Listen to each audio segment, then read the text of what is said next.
Dunay 21 anyos nga taga-Dakbayan sa Toledo nga trending karon online tungod sa unique niyang art.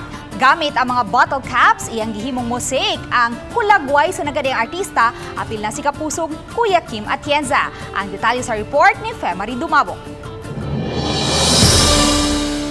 Kining mga iglalabay nga tansan og plastic bottle cups, mapahimuslan pa di ay sa creative nga paagi.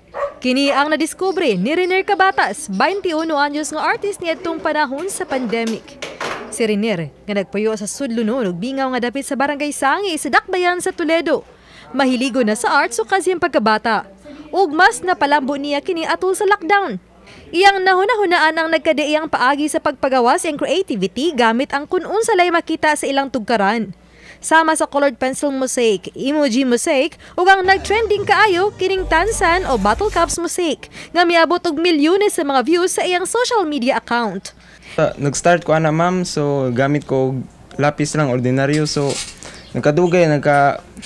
gusto ko ma-improve ako ang art style, so hunahuna ako nga mag-mosaic art kay unique ra siya. Pipila sa nahimuan niya sa mga mosaic nga international local artist, lakip ni Rian Ramos ug ang usa sa mga bayani sa nasod, Andres Bonifacio. Ning bag-uhay lang, iyang nabuhat ang naong ni Kuya Kim Atienza nga bisan sa kakuti sa proseso. Iyang nahuman sud lang sa 6 ka oras. Ang iyang hilig, suportado usab siyang pamilya. Katong colored pencil niya ba? Mao na problema lagi siya kay unsa wa siya ikapalit. Mao to nga na ako'y trabaho nga construction.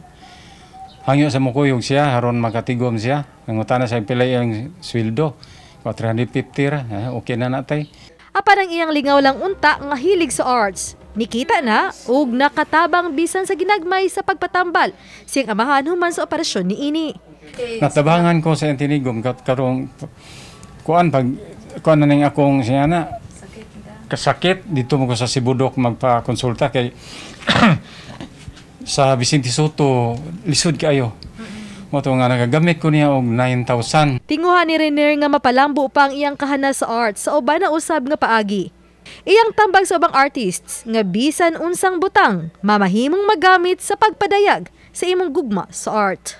Mga bata, so di man sa start sa lapis lang, simple lapis, crayon, o ganito magka-improve na mo, dihan mo mabansay. So, padayon lang sa inyong gusto.